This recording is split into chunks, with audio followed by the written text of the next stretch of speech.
नमस्कार. नमस्कार. हे पहिल्यांदा मी जिवंत आलो आहे, म्हणजे लाईव्ह आलो आहे. आणि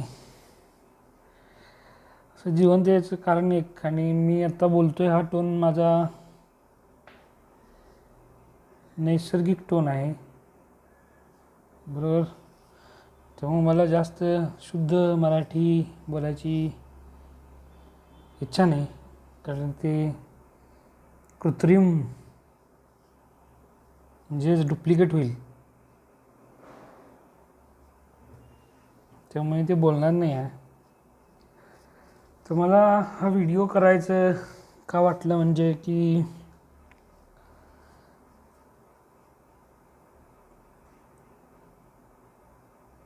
मी आजकाल लोकांना सगळ्यांना सांगतो आहे की तुम्ही मराठीत बोला, मराठीत बोला. मराठी लोकांनाच सांगतो आहे मी, ते काय मी कन्नड लोकांना वगैरे सांगू शकणार नाही आहे. तर त्याच्यानंतर पहिली प्रतिक्रिया त्यांची येते ती म्हणजे की एकतर त्यांना राग येतो आहे,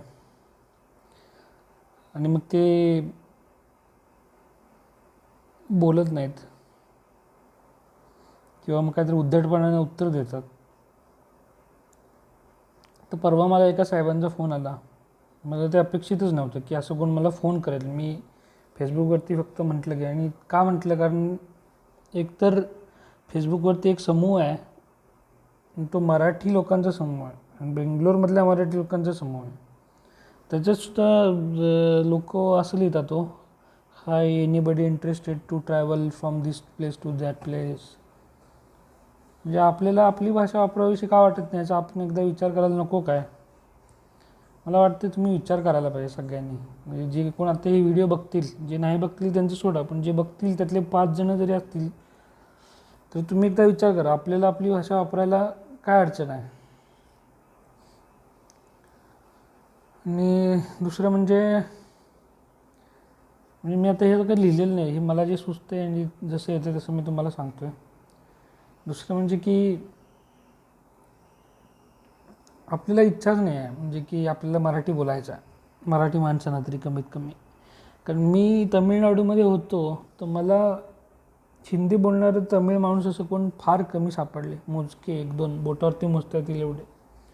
ते सुद्धा कुठेतरी ते पर्यटन क्षेत्र असेल, रामेश्वरम किंवा कन्याकुमारी किंवा उटी, उदगमंडलम. तर तशा ठिकाणी ते मला फक्त हिंदी बोलणारे काही तमिळ लोक मिळाले, नाहीतर शक्यतो तर तिथं कोण हिंदी बोलतच नाही. आणि ते ऑफिसमध्ये सुद्धा तमिळ लोक ते एकमेकाशी तमिळमध्ये बोलतात बऱ्याचदा मीटिंगमध्ये. मग त्यांना सांगावं लागतं की बाबा नो, मला नाही समजत, कामात असलं तर इंग्लिशमध्ये बोला. मग पण ते शक्यतो मध्ये मध्ये सुरू होतात.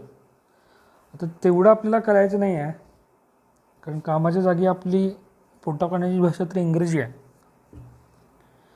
पण आपण घरी व्यक्त होताना, किंवा आपण दुसऱ्या एका आपल्या मराठी मित्राशी व्यक्त होताना, किंवा आपण आपल्या अनोळखी मराठी मित्राशी किंवा अनोळखी मराठी माणसाशी बोलताना सुद्धा आपण मराठीत व्यक्त होऊ शकतो आहे, बरोबर. आणि मराठी भाषेला 2 धोके आहेत, म्हणजे मराठीचे 2 मोठे मारक आहेत, आणि त्या मारकांना काय म्हणतात, ते बळ देणारे पण मराठी माणसंच आहेत. 2 मार्कमधला पहिला मार्क म्हणजे हिंदी. तर महाराष्ट्रात आपण मराठी माणसांनी हिंदीचा एवढा अतिरेक करून ठेवला आहे, याच्यात आपली चूक नाही आहे, कारण आपल्या जन्मजात आपण बघितला, अमिताभ बच्चनच बघितला, म्हणजे जो नायक असतो किंवा जो सुपर हिरो ज्याला म्हणतात किंवा हिरो, तर तो हिंदीच बोलतो. त्यामुळे ते आपल्याकडं ते लहानपणापासून भडीमार केल्यामुळं, किंवा कार्टून आपण जे बघायचो लहानपणी ते सुद्धा सगळे ते हिंदीच. त्यामुळे एवढा लहानपणी भडीमार केल्यामुळे आपल्याला हिंदी असं म्हणजे ते आपली भाषा नाही आहे किंवा काय नाही आहे, किंवा आपण हिंदीत व्यक्त झालो तर चालतं आहे. पण हे मराठीला मारक ठरते हो, बरोबर. आजकाल मराठी सिनेमांना तर ते भिका मागायला लागतात की आम्हाला पडदे द्या म्हणून थिएटरमध्ये. एवढी वाईट वेळ आपल्याच भाषेला आपल्याच राज्यात काय यावी. म्हणजे मी सुद्धा एक 4-5 वर्षापूर्वी असाच होतो की काय बाबा हिंदी राष्ट्रभाषा झाली पाहिजे किंवा हिंदी काय सगळीकडे चालते आणि परत काय की इंग्रजी वगैरे होऊन जातं. हे म्हणजे मी होतो तसाच. Hi hello what are you doing हे मराठी माणसाशी बोलताना मी पण करायचो आधी. पण मी जेव्हा तमिळनाडूमध्ये राहिलो 2 वर्ष मला कळलं की भाषेबद्दल प्रेम म्हणजे नेमकं काय असतं. म्हणजे तुम्ही बहुतांशी लोक तुम्ही राहिले नाहीत आणि जे बेंगलोरमध्ये राहिलेत त्यांनी तर मला सांगू नये की आम्हीसुद्धा बेंगलोरमध्ये राहिलो आहे. बेंगलोरमध्ये बऱ्यापैकी तुमच्याशी लोक इथे हिंदी बोलतात. तामिळनाडूमध्ये भयंकर स्थिती आहे. ठीक आहे. तर हे पण म्हणजे आता भाषाप्रेम आपलं कमी होत चाललं आहे आणि आपल्याकडे इच्छासुद्धा नाही की ते बदलायची. आता एक उदाहरण देतो. म्हणजे आपण किती आळशी लोक आहेत आणि आपण किती झोपेत आहोत त्याचं एक उदाहरण देतो. तर इतके वर्ष आपण सगळा परदेशी माल वापरतो आहे बरोबर. काही लोक येऊन मग ती स्वदेशीची त्यांनी ती चळवळ चालू केली की स्वदेशी ते काहीतरी मध्ये आलं होतं की स्वदेशीचे किट वाटायचे एकमेकाला वगैरे वगैरे. हिंदुस्तान युनिलिव्हर वगैरे त्या परदेशी कंपन्या आहेत त्यांचं आपण घ्यायचं नाही वगैरे वगैरे. मग पतंजली आलं मग पतंजलीचे आपण घ्यायला लागलो बऱ्यापैकी. आता आपण चीनी वस्तू घ्यायच्या नाही तसं आपण ठरवलेलं आहे. म्हणजे ठरवलं आहे तरी आपण घेतो आहे तरीसुद्धा आपण ठरवलेलं आहे आणि ते सगळे समाज माध्यम म्हणजे सोशल मीडियावरती आपण ते सगळे शेअर करत असतो बरोबर. मग हे करताना आपल्याला काय म्हणजे की आत्ता आपण काय करतो आहे का ते सोनम वांगचुकने आम्हाला आत्ता सांगितलं म्हणून आम्ही करतो आहे. ह्याच्या आधी आम्हाला इच्छा का झाली नाही. म्हणजे चीन जेव्हा आमच्यावरती बळजबरी करू लागला सीमेवरती येऊन तेव्हाच आम्हाला शहाणपण सुचलं की बाबा आता मग चीनी मालावरती बहिष्कार घालायचा आहे. ह्याच्या आधी आम्हाला शहाणपण सुचलं का नाही. म्हणजे आपण ब्रँड आणि पैसे कमवण्याच्या मागे एवढे म्हणजे गाफील आहोत. खूप गाफील आहोत आपण की आपल्याला पैशाच्या पलीकडं आणि सुखांच्या पलीकडं देश किंवा आपली संस्कृती किंवा काय म्हणजे याबद्दल आपल्याला काय उरलेलंच नाही आहे. भाषा ही सुद्धा एक संस्कृतीच आहे आणि मला म्हणजे त्याचं अभिमान म्हणा किंवा काय म्हणा की मी घरी तरी मराठीत बोलतो. म्हणजे घरी मी जास्त इंग्लिश शब्द वापरत नाही. ते बरं एक म्हणजे मला खूप समाधान आहे त्या बाबतीत. आणि आमच्याकडं गावाकडं तर शक्यतो इंग्लिशमध्ये संवाद फार कमी होतात. ही आमच्या गावातलीच जरा शाणी शहरात गेली 1-2 इंग्लिश डिग्र्या घेतल्या की मग ती 1-2 वर्ष जॉब म्हणजे नोकरी केली तिकडं की मग लगेच मग त्यांचं ते सुरू होतं English. Hi how are you what are you doing how what's up guys and this and that. अरे ह्याला आपल्याकडे मराठीत शब्द आहेत चांगले चांगले तर ते आपण वापरले नाही. कसं असतं माहिती आहे काय उत्क्रांतीचा एक नियम आहे की ज्या गोष्टी आपण वापरत नाही ते नष्ट होऊन जातात. हे तुमच्या शरीराबद्दल झालं उत्क्रांतीमध्ये बरोबर. माणसाची शेपूट गळा तर ती उत्क्रांती आहे काय नाही ते मला माहिती नाही खरंच तसं काय असते काय नसते. खरं उत्क्रांतीचा एक नियम आहे की म्हणजे ज्या गोष्टी वापरत नाहीत त्या नष्ट होतात. आणि उत्क्रांती कशाला पाहिजे. माणसाचा मेंदूसुद्धा आपण जर वापरला नाही बरेच दिवस तर तो मंद होऊन जातो बरोबर. मग ते अभ्यास करा पाठांतर करा सारखा एखाद्या गोष्टीचा सराव करा बरोबर. आता खेळाडू जे असतात बरोबर विराट कोहली का डायरेक्ट जाऊन तिथं स्टेडियमवरती लगेच जाऊन सिक्सर मारला नाही हो. त्याच्या आधी त्याचा सराव आहे आणि तो सराव जर त्यानं कमी केला मध्ये 1-2 वर्ष तर नंतर तो तितका चांगला खेळू शकणार आहे काय नाही खेळू शकणार आहे. तर हे काय म्हणजे की सराव लागतो कुठल्या गोष्टीला म्हणजे ती गोष्ट वापरायला लागते सारखी म्हणजे ती मग भाषा असू दे किंवा एखादं खेळ असू दे तर ह्या गोष्टी वापरायला लागतात नाही मग त्या नष्ट होऊन जातात. तर मी पहिला तुम्हाला सांगितले मराठी समोरचं सगळ्यात मोठं स्पर्धक आहे हिंदी आणि ते आपल्याकडे बॉलिवूड नावाचे घाण आहे खूप. तर ते त्याच्यात तुम्ही बघा तुम्हाला मराठी संस्कृती कधी दाखवणार नाहीत. म्हणजे मराठी संस्कृती म्हणजे ढोल ताशा वाजवला आणि ते गणपतीच्या वरातीत नसलं म्हणजे फक्त मराठी संस्कृती नाही आहे. त्याच्या पलीकडे तुम्ही कोकणात जावा तुम्हाला मराठी संस्कृती वेगळी म्हणजे काय आहे वेगळी आहे कशी आहे त्यांचे काय काय वैशिष्ट्य आहेत ते कळेल. तुम्ही घाटावरती या कोल्हापुरात या तिथं वेगळं आहे. तुम्ही नागपूर साईडला जावा नाशिक साईड नागपूरला वगैरे जावा तुम्ही याला जावा उत्तर महाराष्ट्रात जावा तिकडं नाशिकच्या पुढवरती सातपुडा वगैरे तिकडं वेगळं आहे. हे आपण मराठी म्हणजे आपण हे आहोत, बरोबर. आणि बोलीभाषा जी आपली आहे तर ती आपल्याला इंग्लिशपेक्षा जास्त जवळची वाटते, बरोबर. तर आपण मग बोलीभाषेत व्यक्त होऊया. असं कुठं आहे आपल्याला की पुणेरी स्वच्छ शुद्ध मराठीत आपल्याला व्यक्त व्हायचं आहे. पण आपल्या बोलीभाषेत तरी व्यक्त होऊया. काय पहिल्या लोक तुमची अक्कल काढतील, न ला न म्हणतोस आणि न ला न म्हणतोस, ठीक आहे, काढू देत. आपण बोलू आपल्याला जसं जमते तसं, पण मराठी बोलूया. आणि हिंदी आपण बोलणं कमी करूया महाराष्ट्रात तरी. तर बाहेर तुम्हाला नाईलाज म्हणून बोलावं लागतं की दुसरी भाषा आपल्याला येत नाही, म्हणजे ती समान भाषा दोघांच्यात कुठली असणार आहे, तर ती येत नाही. मग कुठली बोलायची भाषा, ती आपण हिंदी किंवा इंग्रजी तिथं वापरतो तर ठीक आहे. कामाच्या ठिकाणी आपल्याला इंग्रजी अनिवार्य आहे, बरोबर, कारण आपल्याला बाहेरच्या लोकांशी परदेशी लोकांशी बोलायचं असतं, ठीक आहे, आपण इंग्रजी वापरतो. काय त्याच्याबद्दल इंग्रजीबद्दल आपल्याला काय आक्षेप असणार आहे, का असावा. कुठल्याच भाषेबद्दल आपल्याला आक्षेप नसावा. म्हणजे बाळासाहेब ठाकरे आणि शिवसेना जी मराठीच्या मुद्द्यावरती स्थापन झाली, तर बाळासाहेब ठाकरेसुद्धा असंच म्हणतात की आपल्याला इंग्रजीशी काही वैर नाही आपलं. आमचं वैर होतं ते इंग्रजांशी होतं, इंग्रजी भाषेशी आमचं कधीच वैर नव्हतं. तर इंग्रजी भाषेशी आपलं वैर नाहीच आहे किंवा हिंदी भाषेचं आपलं वैर नाही. आपल्याला काय करायचं आहे, आपल्याला मराठी भाषा वाढवायची आहे, तिचं संवर्धन करायचं आहे. मग कसं, जर आपण हिंदीच बोलायला लागलो तर कसं होणार. आता शहरात जावा तुम्ही, मुंबईत तुम्हाला बघा मराठीत बोलणं किती अवघड जाते बघा. ही अवस्था कुणी केली असं वाटतं तुम्हाला. बाहेरच्या लोकांनी केलेली नाही, ती आपणच केलेली आहे. आपणच दुर्लक्षित आहोत मराठीच्या बाबतीत, त्यामुळं मग ते ह्या अशा गोष्टी होत राहतात.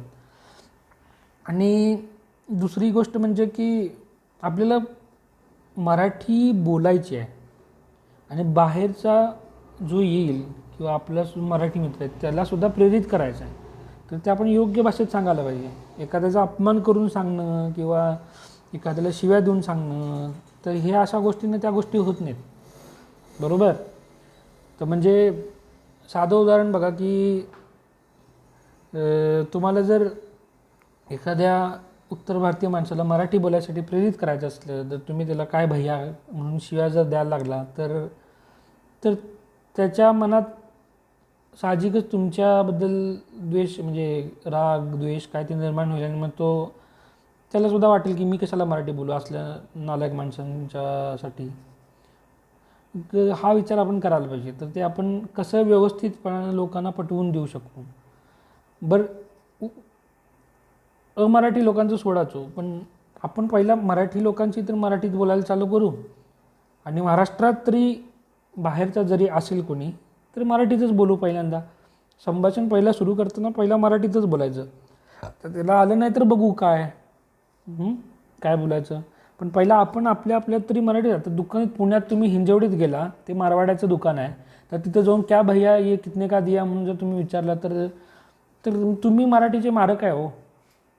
ते छत्रपती शिवाजी महाराज की जे आणि ते 19 फेब्रुवारी आणि कधी ते तिथीला ते संभाजी महाराज, शिवाजी महाराज, बाजीराव पेशवे आणि सावरकर, आंबेडकर यांचे फोटो घेऊन आपण जे मिरवतोय, बरोबर, त्याचा काय उपयोग आहे.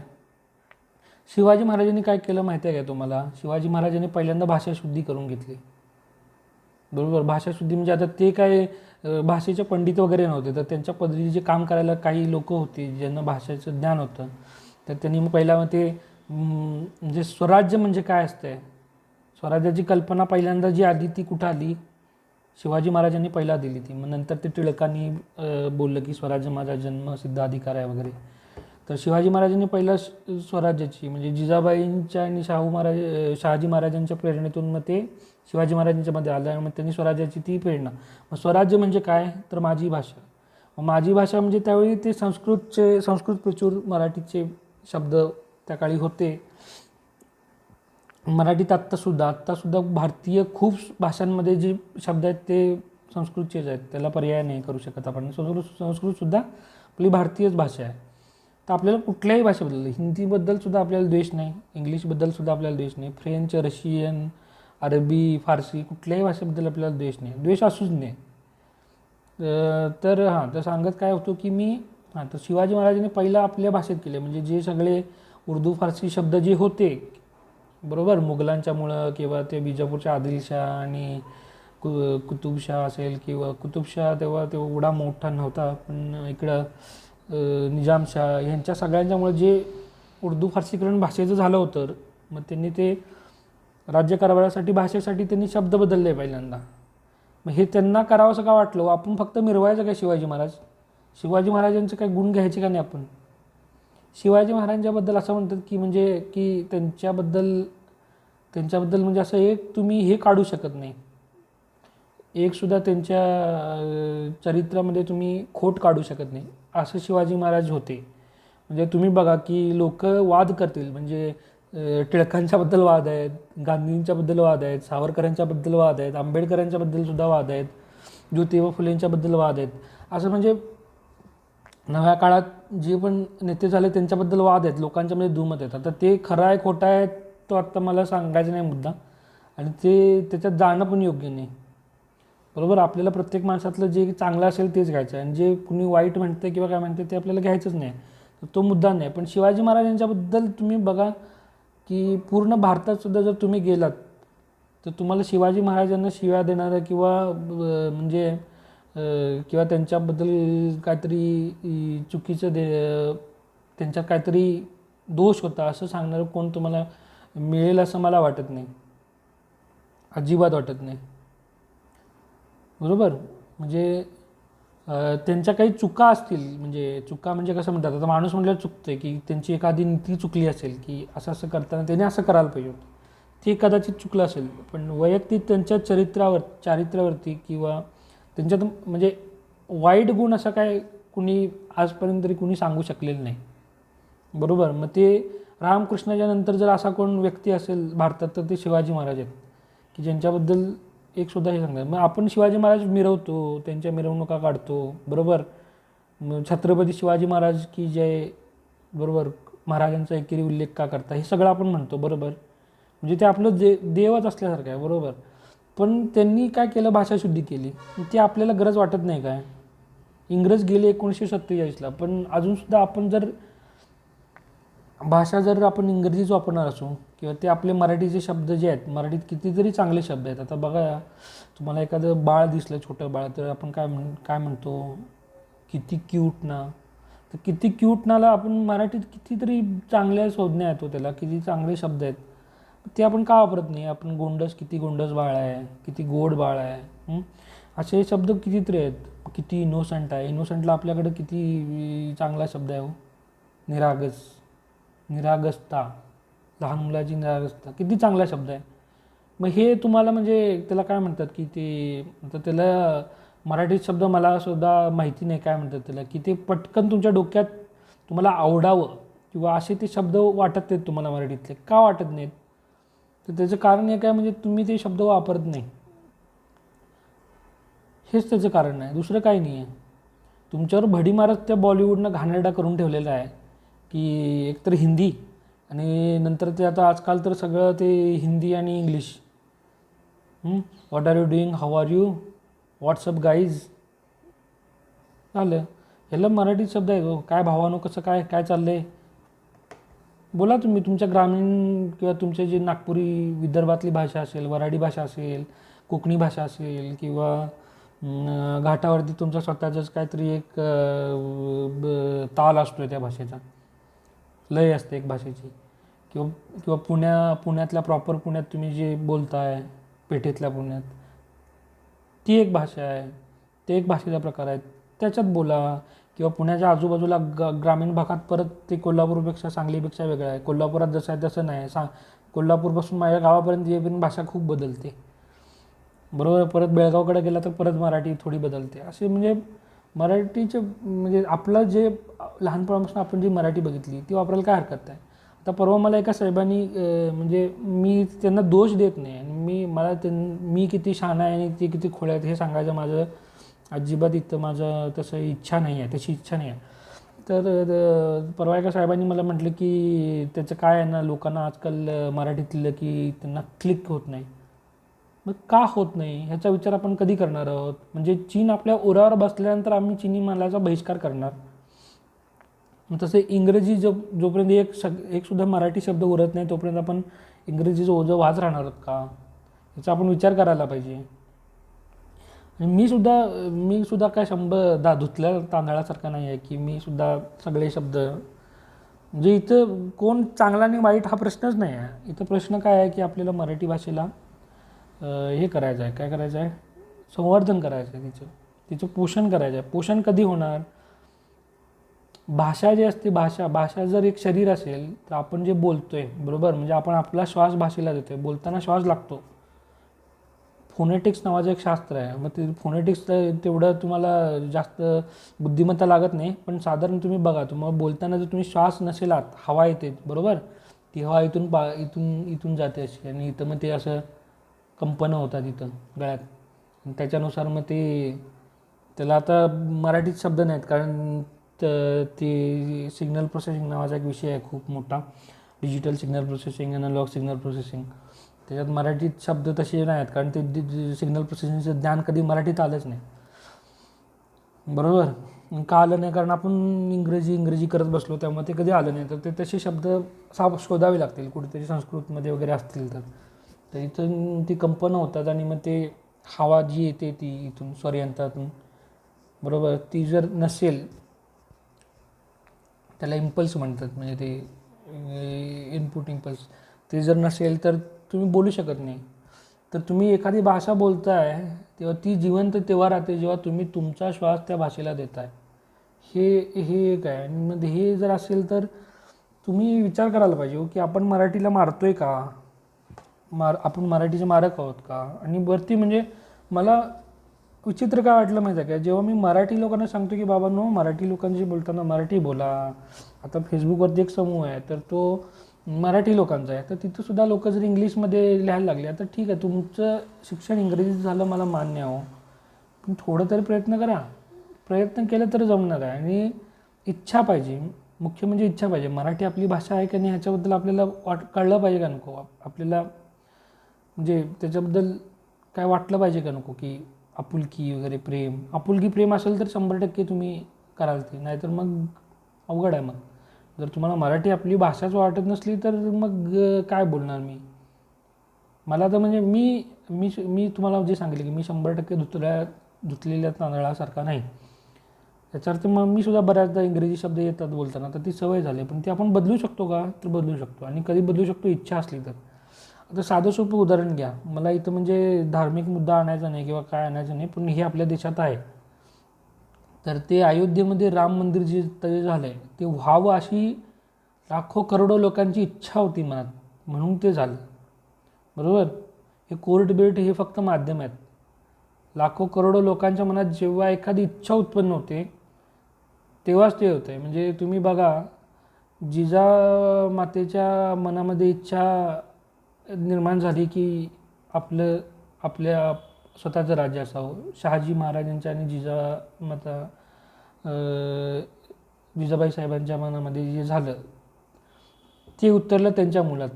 त्यांच्या मुलाच्या मनात जे होतं तेच इथल्या महाराष्ट्रातल्या संतांच्या मनात होतं, तेच इथल्या महाराष्ट्रातल्या भारतीय लोकांच्यात किंवा हिंदू लोकांच्यात होतं की आपलं स्वतःचं राज्य हवं. हे परकीय मुघल शासक जे आहेत ते तुर्की इराणी लोक आहेत. तर हे म्हणजे तुम्हाला इथं धार्मिक मुद्दा वाटत असला तर एक सांगतो की आपला एक दक्षिणी मुसलमान होता, म्हणजे पूर्वीच्या हिंदू आणि तो म्हणजे धर्मांतरित झालेला एक राजा होता. तर हे तुर्की इराणी मुघल लोक इतके नालायक की ह्यांनी दोघा तिघांनी मिळून त्या राजाला मारलं. मग हे आता कुठला राजा काय राजा हे तुम्ही इतिहासात बघा. तर म्हणजे ही तर भारतीयत्वाचा प्रश्न आहे, ते हिंदू म्हणजे भारतीय. तर जेव्हा इच्छा लाखो करोडो लोकांच्या मनात निर्माण होते की मला असं करायचं आहे, आणि जेव्हा ती असं म्हणतात की सामूहिक प्रार्थनेला खूप मोठं हे असते, म्हणजे बळ असते सामूहिक प्रार्थनेला. म्हणजे प्रार्थना इच्छा दृढनिश्चय जेव्हा सामूहिकरित्या होतो तेव्हा त्याच्यावरनं क्रांती होते, क्रांती बरोबर. भारताला स्वातंत्र्य जे मिळालं, म्हणजे ते आझाद हिंद सेना असेल किंवा गांधीजींच्या काही अहिंसक चळवळी असतील, काही असतील, म्हणजे तो परत वादाचा मुद्दा आहे, मला त्याच्यात जायचं नाही. आणि मला असं सुद्धा म्हणायचं नाही की गांधीजींचं त्याच्यात 0% योगदान आहे भारताच्या स्वातंत्र्यात, असं सुद्धा मला म्हणायचं नाही. पण गांधीजींच्या मागंसुद्धा जी काही लोक होते, चळवळ होती, त्यांचीसुद्धा इच्छा होती की आपलं स्वतःचं राज्य यावं. बरोबर, आझाद हिंद सेनेमध्ये जे होते त्यांचीसुद्धा इच्छा होती की आमचं स्वतःचं राज्य यावं. त्याच्यानंतर क्रांतिकारक जे होते, भगतसिंग, सुखदेव, असे छोटे मोठे प्रत्येक शहरात काही ना काही छोट्या ना मोठ्या कारणावरनं, चाफेकर बंधूपासून बंगालमध्ये खुदिराम बोस वगैरे वगैरे असे बरेच लोक आहेत, त्यांची नावं घेता येतील.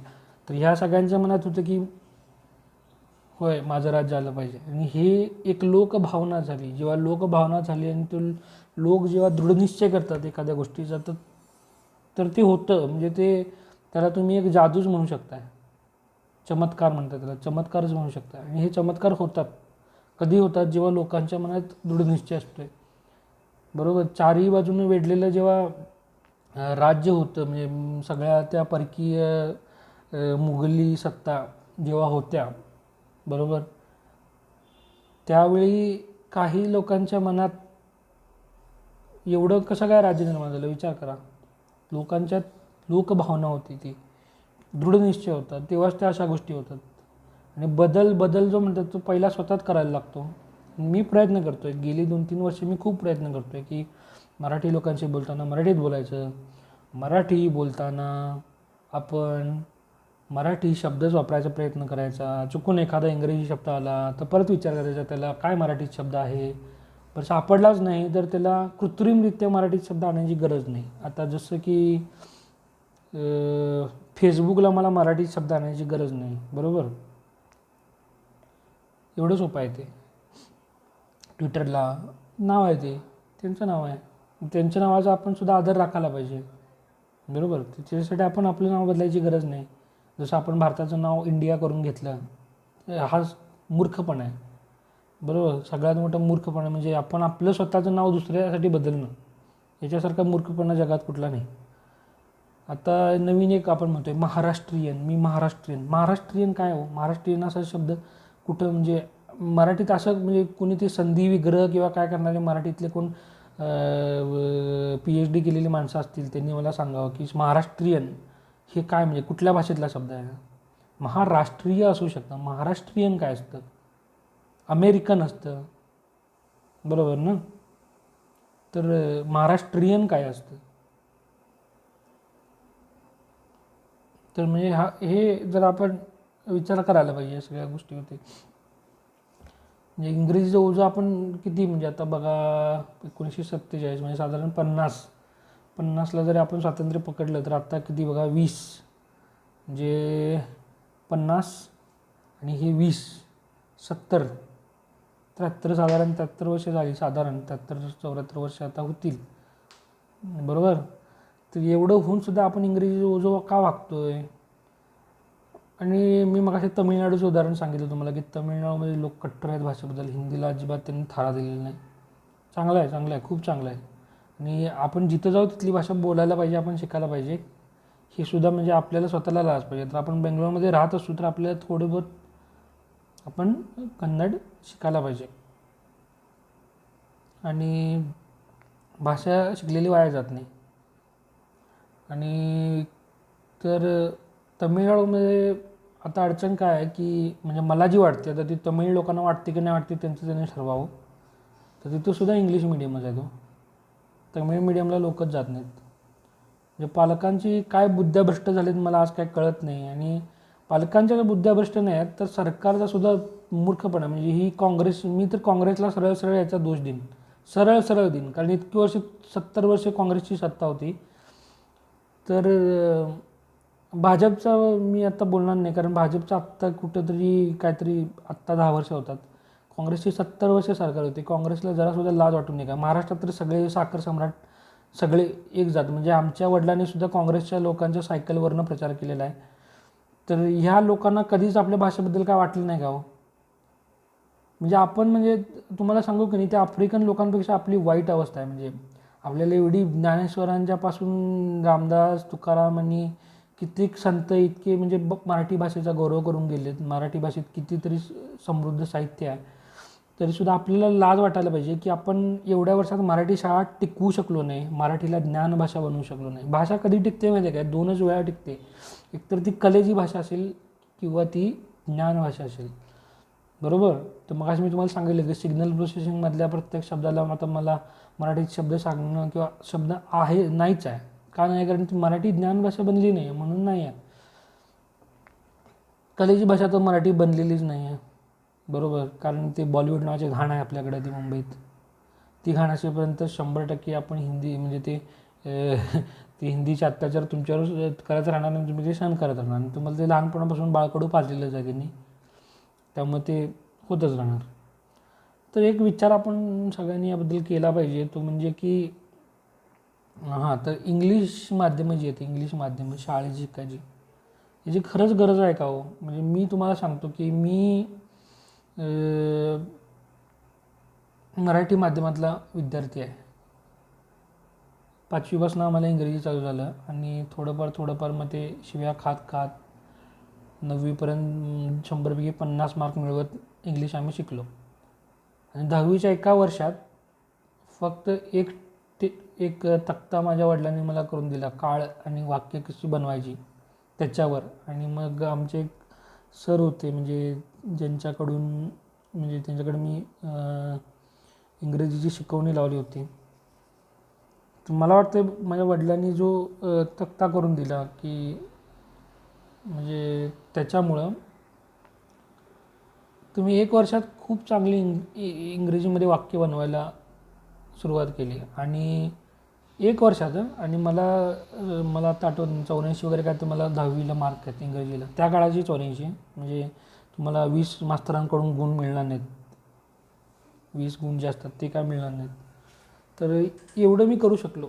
नंतर तुम्हाला सांगू काय, खूप हुशार पोरं ज्यांना 10वीला 85% मार्क होते, 86% मार्क होते, ती पोरं 11वी-12वीला गडगडली कारण त्यांना इंग्लिश येत नाही.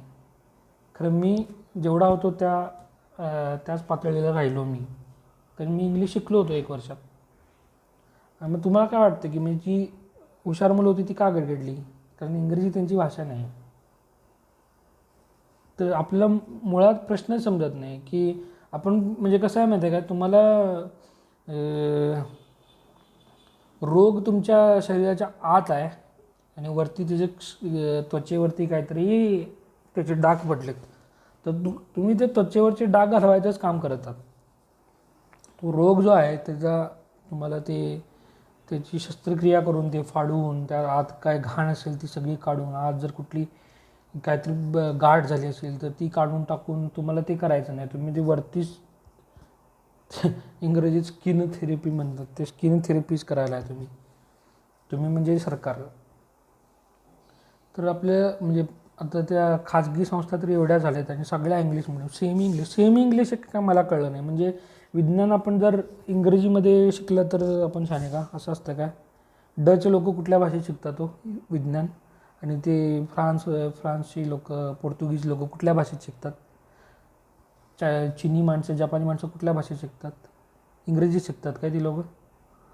एवढं ह्याला मूर्ख म्हणजे मी खरंच ह्याचा दोष सगळा मी म्हणजे तुम्हाला सांगतो की मला काँग्रेसमधल्यासुद्धा काही लोकांच्याबद्दल आदर आहे. काही नेते त्यांचेसुद्धा चांगले आहेत, खूप हुशार आहेत. म्हणजे इकडे शशी थरूर आहेत, आपल्याकडं पृथ्वीराज चव्हाण आहेत, किंवा राष्ट्रवादी काँग्रेसचे आपल्याकडं जयंत पाटील त्यांच्यासारखे अभ्यासू नेते आहेत. इतके म्हणजे मोठे नेते त्यांच्याकडे सुद्धा आहेत म्हणजे ज्यांना खरंच म्हणजे की अभ्यासू आहेत आणि ज्यांना खरंच म्हणतात की असं म्हणतात की ते आपल्याकडे एक समज झाला की राजकीय नेते म्हणजे मूर्ख असतात, पण ज्यांच्याकडे खरंचसुद्धा बदल घडवायची बुद्धिमत्ता आहे असे नेतेसुद्धा राष्ट्रवादी आणि काँग्रेसमध्ये सुद्धा आहेत.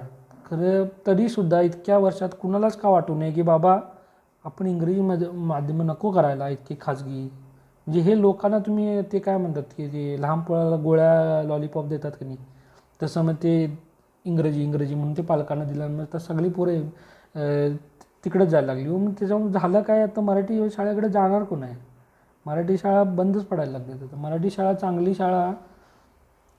मराठी शाळा नाहीच हो. मराठी वाढणार कशी मग परत परवा मला एक साहेब फनी फोन करून म्हटलं की अहो लोकांचं इंग्रजीतनं शिक्षण झालेलं असतं इंग्रजीतनं. मग आता त्यावेळी मी काय बोलणार सांगा? मी त्यांना काय उत्तर देऊ? मी फक्त त्यांना म्हटलं अहो बघा ते म्हणजे ठीक आहे, आपला दोष नाही त्याच्यात, पण आपण बदलू तर शकतो. तेवढा प्रयत्न, आपल्याला इच्छा तर पाहिजे. इच्छा असली तर होतं आहे. म्हणजे एवढं त्यांना उत्तर मी हेच देईन कोणालासुद्धा, की ज्यांना वाटतं की आपलं स्वतःचं शिक्षण इंग्रजी माध्यमातून झालं, पण त्यामुळे आपल्याला मराठी बोलणं किंवा मराठी शब्द वापरणं जमत नाही. त्यांना मी एवढं सांगेन, तुमच्यात इच्छा आहे काय? तुम्हाला मराठी भाषा तुमची वाटते काय? तुम्हाला शब्द माहिती नसते तर माहिती करून घ्या, वापरायला चालू करा, तर होतं. म्हणजे तुम्हाला ते ट्रेंडी, कॅची, क्लिक होणं म्हणतात की नाही, तर ते तुमच्या फक्त वापरावरती अवलंबून आहे. तुम्हाला म्हणजे तुम्हाला खरंच सांगू काय, म्हणजे तुम्ही म्हणजे टिळक बघा, सावरकर बघा किंवा आंबेडकर बघा. आंबेडकर म्हणजे आपल्याकडे म्हणतात की त्यांच्यासारखा बुद्धिवान माणूस जगात म्हणजे म्हणून त्यांना गणलं जातं की त्यांच्या इतका बुद्धिवान माणूस. आणि बुद्धिवानपेक्षा त्यांनी जी मेहनत जी घेतली की शिक्षण घ्यायसाठी, एका समाजातून येऊन जिथं काय शिक्षणाला तितकी किंमत नाही, तिथून येऊनसुद्धा नंतर ती शिष्यवृत्ती घेऊन तिकडं परदेशात गेले, ब्रेड जॅम खाऊन त्यांनी दिवस काढले, लोकांनी कधी कधी त्यांना त्यांच्या डब्यातलं जेवण दिलं वगैरे वगैरे, अशा गोष्टी आहेत. एवढं करूनसुद्धा त्यांनी जे केलं की इतकं चांगलं इंग्लिश, म्हणजे टिळकांचं इंग्लिश, सावरकरांचं इंग्लिश किंवा आपल्या आंबेडकरांचं इंग्लिश त्या काळातलं, तुम्ही जर ऐकलं आंबेडकरांच्या यूट्यूबवरती इंग्लिशमध्ये बोललेले कितीतरी हे आहेत की काय म्हणतात त्याला, त्यांनी संसदेमध्ये भाषण केलेलं आहे किंवा त्यांनी BBC ला मुलाखत दिलेली आहे. अशा मुलाखती आंबेडकरांच्या आहेत, त्याच्यात त्यांची इंग्लिश बघा, म्हणजे ते तुम्हाला कळेल की त्या इंग्लिशची पातळी काय होती. म्हणजे आपण आता त्या पातळीचं इंग्लिश बोलतच नाही, ते सोडून द्या. पण ते इंग्लिशची पातळी किती, ते म्हणजे म्हणजे म्हणजे त्याला काय म्हणतात की स्पष्टता, शुद्धता जी असते भाषेची बोलताना, तुम्ही ज्याला फ्लुएन्सी म्हणता, तर ती कळेल तुम्हाला. म्हणजे ब्रिटिशाच्या तोडीस तोड असं इंग्लिश ती लोकं बोलायची त्या काळात. आंबेडकरांची आहेत बघा. पण आंबेडकरांना मराठी पेपरसुद्धा चालवायचे, मराठी वर्तमानपत्र चालवायचे. त्याच्यात भाषा कशी होती बघा. किंवा टिळकसुद्धा इंग्रजी भाषेचं ज्ञान चांगलं होतं, बोलायचे चांगले, पण त्यांनीसुद्धा मराठी वर्तमानपत्र केली, इंग्लिशमध्ये एक वर्तमानपत्र होतं त्यांचं. मग हे सगळे लोक ही का करू शकली हो? कारण त्यांना माहिती होतं स्वतः आपण कोण आहोत. आंबेडकरांचेसुद्धा महाराष्ट्रावरचे किंवा भाषावार प्रांतरचनेवरचे विचार वगैरे ऐका तुम्ही, पुस्तकात तुम्हाला कुठेतरी सापडतील. तर म्हणजे ही लोकं, म्हणजे आपण म्हणतो ना की म्हणजे भाषेचा जर आपण विषय काढला तर आपण राष्ट्र तोडायची म्हणजे देशद्रोही होतो वगैरे, असं काय नाही. हा सगळा मूर्खपणा आहे. राष्ट्र राष्ट्र म्हणजे काय? राष्ट्र आहे, राष्ट्र लोकांनी बनलं आहे. लोकांचं काय बोलतात, धर्म, जाती, पंथ, भाषा, हे आपली विविधता आहे. आणि ही विविधता टिकवत टिकवत, बरोबर, दुसऱ्यांचे जे वेगळं आहे आपल्यापेक्षा त्याचा आदर करत आपण आपलं टिकवणं, बरोबर. आणि आपल्या आपल्या भागात, आपल्या राज्यात जेव्हा दुसरा येतो तर त्याला मराठी बोलायला प्रोत्साहित करणं, बरोबर. प्रोत्साहित करणं म्हणतो, प्रोत्साहित करण्याचा अर्थ तुम्हाला समजला असेल. शिव्या शब्दाचे नाहीत, कोणाचं डोकं फोडायचं नाही आपल्याला. तर हे आपण कधी करू शकतो, जेव्हा हे लोक चळवळले. आता फेसबुकवरती मराठी बोला चळवळ नावाचं एक सुरू झालं, मी त्यांच्या संपर्कात आलो. म्हणजे बघा, माझ्याकडं तमिळनाडूमध्ये किंवा पुण्यात राहिल्यावर माझ्या मनात हे विचार चालूच होते की आपण असं म्हणजे इतकं वाईट मराठी का बोलतो, किंवा मला इथं हिंजवडीमध्ये दुकानात लोक हिंदीच का बोलतात. हे माझ्या मनात विचार असताना म्हणजे या लोकांच्या मी संपर्कात आलो. तर या लोकांचेसुद्धा मला काही गोष्टी पटत नाहीत, पण ह्या लोकांच्या संपर्कात आलो. का आलो? तर माझी ती मनात इच्छा आहे, दृढनिश्चय आहे. तर मी इच्छा केल्यामुळे मी त्यांच्या संपर्कात आलो. आणि त्यावेळी त्यांनी जे फेसबुकवरती पान चालू केलं त्याच्यावरती फक्त मी जेव्हा गेलो तेव्हा 1000च्या आसपास लोक असतील फक्त. आता बघा ते 50,000च्या आसपास लोक आहेत, आणि वाढत जातील, लाखोमध्ये लोक होतील. तसंच ते महाराष्ट्र एकीकरण समिती म्हणून. मग ही लोकांना काय गरज पडली एवढं सगळं करायची? त्यांना काय पैसे मिळत नाहीत काय कामं करून? आणि मी माझं सांगतो, मी IITमधनं MTech केलं आहे. मला काय, माझा पगार, बरोबर, मी एखादं घर घेईन विकत किंवा स्टेटस, ब्रँडेड क्लोथ्स, हे मला मिळत नाही का? मला हे एवढं व्हिडिओ करायची का गरज पडली? कारण मला वाटतं की मराठी माझी भाषा आहे आणि ती टिकायला पाहिजे पुढं. तुम्हाला वाटतं का? बघा, विचार करा. आणि जर तुम्हाला वाटत असलं तर स्वतः प्रयत्न करा की आपण मराठी माणसाशी बोलताना लिहिताना, बरोबर, बोलताना फक्त नाही, लिहिताना मराठीच वापरणार. त्याच्यात इंग्रजी शब्दाला जर चांगले मराठी शब्द माहिती असतील तर तेच वापरणार. जर दुसऱ्यानं कोणी सुचवले मला चांगले शब्द आणि मला ते पटले तर मी ते वापरणार. बरोबर, पटले म्हणजे कसं सांगतोय, आता फेसबुकला तुम्हाला कोणी फेस आणि बुकचं जे आहे तसं करून दिलं तर वापरू नका. तसं तो मूर्खपणा आहे, तसलं आपल्याला फाजीलपणा करायचा नाही. तर हे सगळं म्हणजे मला तुम्हाला सांगावंच वाटलं म्हणून हा व्हिडिओ केला मी. आणि मला खरंच म्हणजे मी आता बंगलोरमध्ये आहे इतके दिवस, मला फार वाईट वाटलं की मराठी माणसं एकमेकाशी मराठीत बोलत नाहीत. आणि हे बेंगळूरमध्ये असलं तर ठीक आहे, पुण्यातसुद्धा तेच भानगड आहे. म्हणजे आपण इंग्लिश माध्यमातून शिकलो शाळेत, याचा अर्थ आपण इंग्रज नाही झालो. आपली मराठी म्हणजे ती मराठी सांभाळणार कोण? स्वतःच्या आईला आपण सांभाळत नाही, हे याच्या इतका मूर्खपणा कुठल्या जातीनं करावं जगात. आणि भारतातली प्रत्येक जात, ते तमिळ लोकंसुद्धा तसेच आणि आपणसुद्धा तसेच. इतका मूर्खपणा आपण करतो आहे स्वतःचेच, म्हणजे त्याला म्हणतात की स्वतःच्यासाठी खड्डा खोदणे, तर ते आपण करायला लागलो आहे. इंग्रजीचे एक एक एक एक एक एक एक एक शब्द आपण जे घेत चाललो आहे, थोड्या वेळानं फक्त आपण वाक्यामध्ये आहे, होतं हेच बोलू, बाकी सगळे इंग्रजीच असणार आहे. मग हे बदलावंसं आपल्याला वाटते का बघा.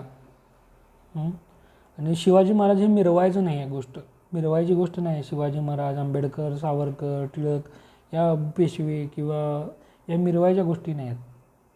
हे म्हणजे आपण त्यांच्यातले गुण घ्यायची गोष्टी आहेत. आंबेडकरांचे महाराष्ट्राबद्दलचे विचार बघा, शिवाजी महाराजांची भाषाशुद्धी बघा, सावरकरांनी केलेली भाषाशुद्धीसाठी सुचवलेले शब्द बघा, त्यांचे प्रयत्न बघा. तर या लोकांच्यातले दोष काढत बसून कोणाच्यातले की आंबेडकरांनी असं केलं किंवा सावरकरांनी तसं केलं. तर आणि त्यांना एका कुठल्या जातीत किंवा ह्याच्यात बांधायचा प्रयत्न करू नका. तर पण ह्या लोकांनी स्वतःच्या भाषेबद्दल केलेल्या गोष्टी बघा आणि मग विचार करा. संस्कृती, भाषा म्हणजे काय, संस्कृतीचाच भाग आहे. तर हे जरा विचार करा तुम्ही सगळे. आणि बघा म्हणजे तुम्हाला आता बघा आपण वाव, ब्युटिफुल, व्हेरी नाईस असं काहीतरी आपण एकदम बोलतो फेसबुकवर एखाद्या. तुम्हाला माहिती आहे का हो, ह्याला किती किती चांगले शब्द आहेत माहिती आहे काय? म्हणजे मी कोकणात गेलो तेव्हा मी एक शब्द शिकलो कोकणात, रत्नागिरीमध्ये. लोक सर्रास बोलायचे त्या काळात, आत्ता बोलतात काय मला माहिती नाही, कारण आता आपण ते समाज माध्यम म्हणजे सोशल मीडिया आल्यापासून तर ते कुठच्या कुठे गेलेलं आहे सगळं. तर एखादी गोष्ट आवडली, हे आडस आडस मित्र, आडस आडस एकदम, बरोबर. आपण म्हणतो लई भारी, म्हणतो काही ठिकाणी हे लय भारी. त्याच्यानंतर कोल्हापुरात आलं हे नादच कळा, नादच कळा, जबरदस्त, हे आपण शब्द जे वापरतो. किंवा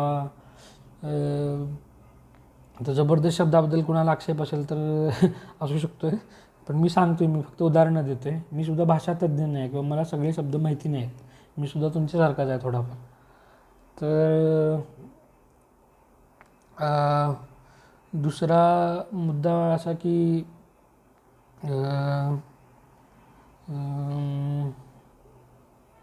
तर तुम्ही पुण्यात गेला की हे जगात भारी, जगात भारी, हे म्हणजे बघा किती चांगले चांगल्या काय आपल्याकडे. म्हणजे तुम्हाला आता तुमच्या इंग्रजीत जसं तुम्हाला ते क्लिक होईल तसं सांगतं, द वे ऑफ एक्सप्रेशन म्हणतात ना ते, किंवा व्यक्त व्हायची जी पद्धत आहे ती बघा, म्हणजे किती जवळची पद्धत आहे बघा. जर मी आडस म्हणालो, मी कोकणातला असेल आणि मी कोकणातला म्हणजे विशेषतः त्या रत्नागिरी चिपळूण त्या भागातला जर मी असेल, तर त्या शब्दाची जी मजा आहे ती तुम्हाला व्हेरी नाईसमध्ये येणार नाही, बरोबर. आणि दुसरा मुद्दा म्हणजे कोल्हापुरात आम्ही जे नादखोळा म्हणतो, ती व्हेरी नाईसला ते नाही हो. व्हेरी नाईस म्हणजे ते कोल्हापुरी मिसळ, बरोबर, आणि ते सँडविच. आपण तर मिसळच खाऊ बाबा, ते सँडविच काय आपल्याला जमत नाही.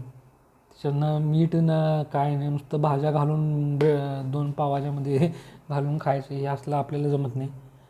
मराठीत म्हणजे जे म्हणतात ते मसाला, जो म्हणतात मसाला, आपला भारतीय जेवणातला जो मसाला आहे, मला खरंच सांगू म्हणजे मला हे आहाराबद्दल कोणाच्या काय सांगायचं नाही.